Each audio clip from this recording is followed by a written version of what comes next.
It's an interesting thing when you move, because you learn pretty quickly, I think, where the sacred places in your life and in your house will be. You learn pretty quickly, you learn pretty quickly, because as Jesus once said, where your treasure is, there your heart will be also. Where you spend all of your time and energy unpacking and organizing, there and setting up, there you will find in time your most holy and sacred space. For us, when we moved a month ago, most of that time and attention went, of course, to the kids' rooms, the new paint, trying to get their rooms in order before school started, trying to give to them a sense of normalcy in the midst of all of this chaos we have experienced together as a family over the last year. And I have to admit that there's still a whole bunch of work still to be done in Lillian's room. Now, for Courtney and I, the personal time and attention given to our sacred spaces have gone into the dining room and into the basement, respectively. I don't just like my basement. I love my basement. I have a man cave. A little area that Courtney would argue is not so little, where I can go to retreat and even to work, because it has space set up and dedicated for both. It's the place where I get to put out all of the toys that I own and all of the movie posters that I have that Courtney will not let me hang anywhere else in the house. It is my sacred space. The movers finished unpacking us on Friday afternoon, and by Friday night, my sacred space had been fully unpacked and fully organized. There were boxes just strewn all about the kitchen and in the living room. There was literally no place to sit anywhere else. But I'm going to tell you, my basement looked amazing. For Courtney, it's the dining room. Oddly enough, a room that we will probably never use more than 5 or 6 times a year, if that much. But specifically, it was her china. The china we never use. There she was in the midst of all of the chaos of movers bringing in all of the furniture. And there Courtney was, delicately unpacking and placing upon her china hutch all of her wedding china. Not the china from our wedding. The china from her first wedding. I'm going to say that again. Not the china from our wedding, but the china from her first one. Now, that china was a gift from her mother, so it's a beautiful floral pattern, and I know that it carries with her a great deal of sentimental value. It is a complete set of china. And in our 11 years of marriage, I can actually think of only 2 times that we have ever used that china. The first was our first Thanksgiving in Illinois. It was one of the first times that our small little family, this is before BL, before Lillian, the 4 of us had come together. Colin was with us. It was our first Thanksgiving in a new place, and so we wanted to try to keep it as special as possible. So Courtney broke out all of the good china and the fine crystal that we filled with turkey and dressing and sweet potatoes and sparkling grape juice. The second time was an event that I was specifically not invited to. It was for a tea party between a mother and her 3-year-old son. Courtney dressed up in a beautiful dress. She fixed her hair. She put on makeup. She put on her pearl necklace and her pearl earrings, her nicest shoes. She painted her toenails and her fingernails. And the 3-year-old boy wore a bright orange astronaut's costume that was purchased for him at the Air and Space Museum gift shop in Washington, D.C. And on that fine china, tea and scones were served, and there was much laughter and much joy and just a whole bunch of cuteness. And I know this because I walked into the house from work in the middle of this tea party, and there they sat at the dining room table. I wasn't invited. I'm not bitter at all. But it was beautiful, actually, it was a beautiful thing to see and to behold a mother and son dressed up together, using the fine china to play and to love. Now, some people might actually wince, though, at the thought of breaking out the fine china, especially something that has as much sentimental value as that china has, for a tea party whose only guest is a 3-year-old boy. But here's the thing. That's how things are in the eyes of God. Those who have the least amount of power or voice or influence in our world not only get to have tea in fine china cups,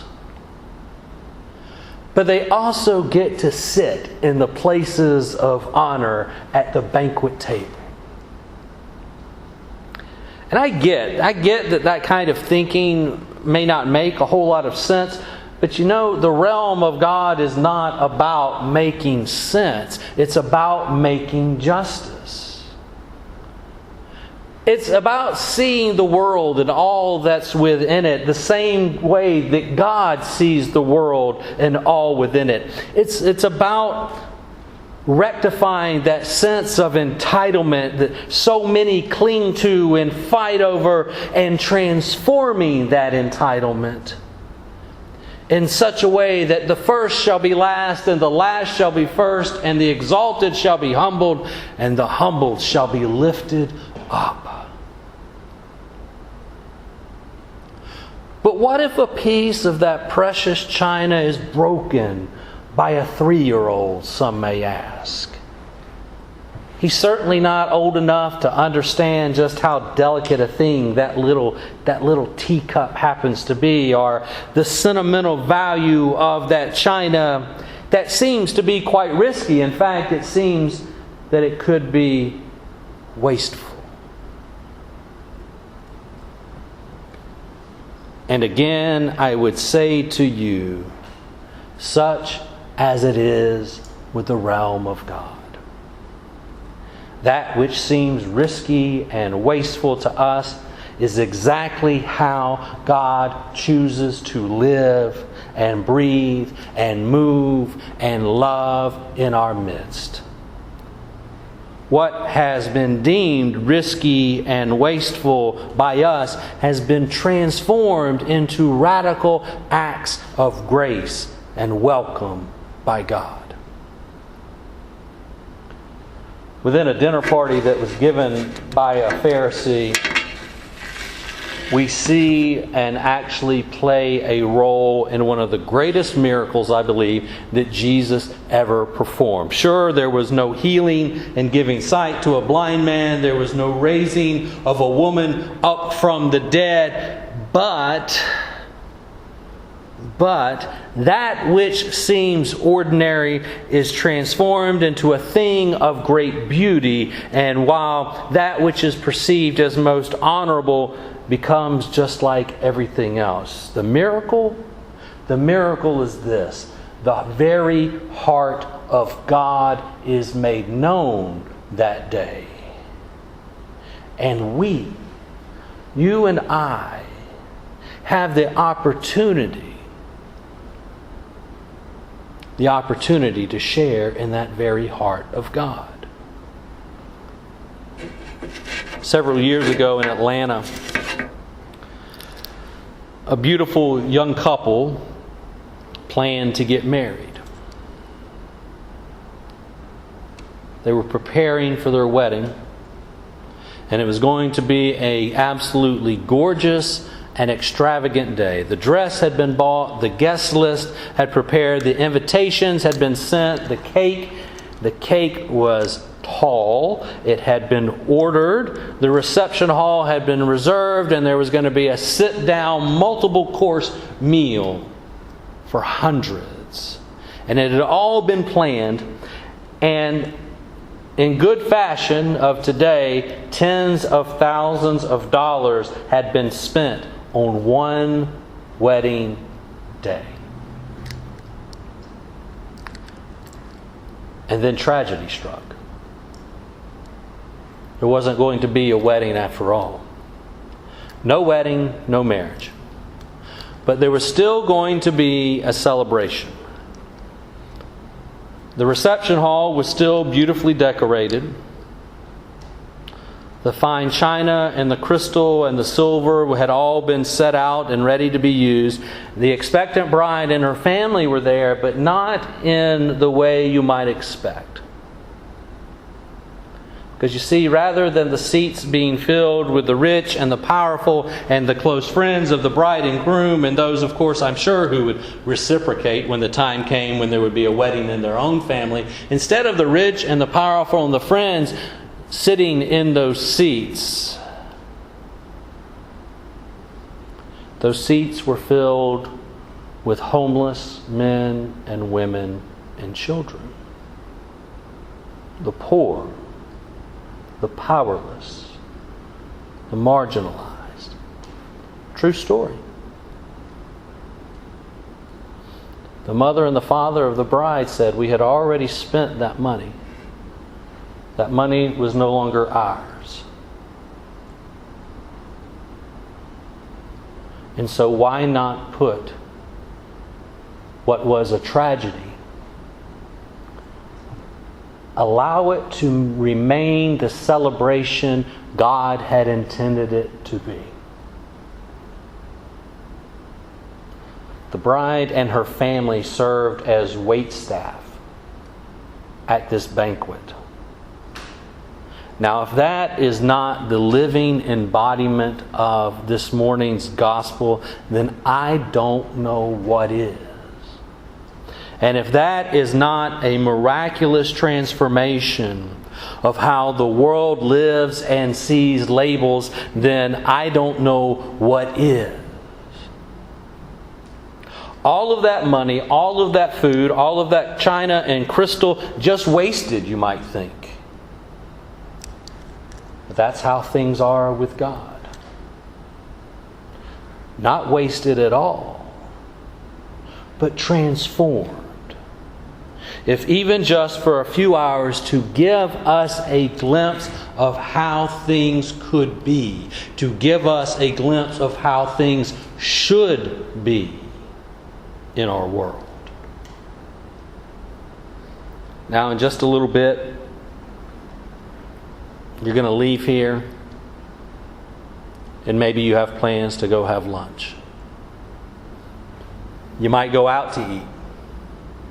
You might try a new place that you've never been to before. You might go to the old standby. You might even just go home and sit at that old familiar table, or you may sit on your comfortable sofa, or you may get into that comfortable recliner that you always sit in on Sunday afternoon for lunch. I don't know what your plans are.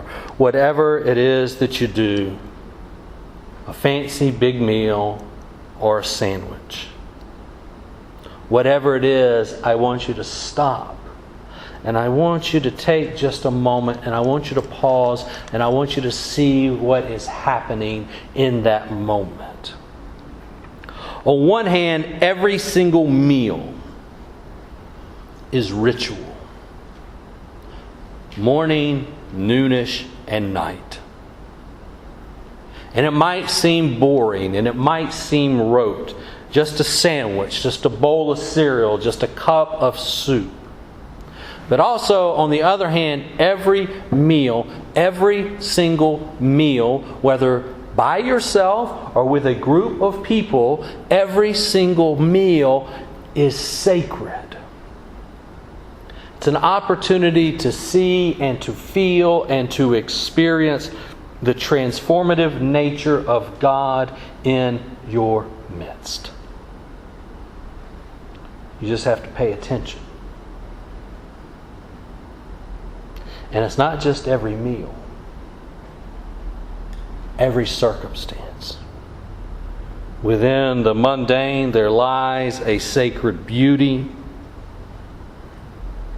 and an opportunity for grace and for welcome.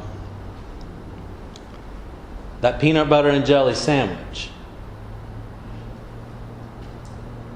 is sacred.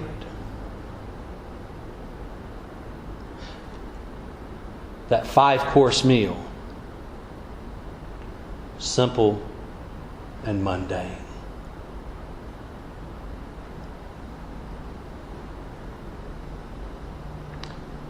So, church, take your seat.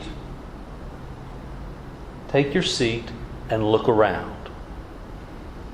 See how that which seems lowly is actually being lifted up and honored. Allow yourself to wonder if that which seems risky and wasteful is really the extravagant presence of God. And in those moments, you might just realize that you are being asked to sit elsewhere. Perhaps at the head of the table, as the new guest of honor. Or maybe, perhaps, you are being asked to move down to the other end. Does that seem fair? Probably not, depending on where you were trying to sit to begin with. But that's just how it is. That's just how it is through the eyes and through the realm of God. Amen.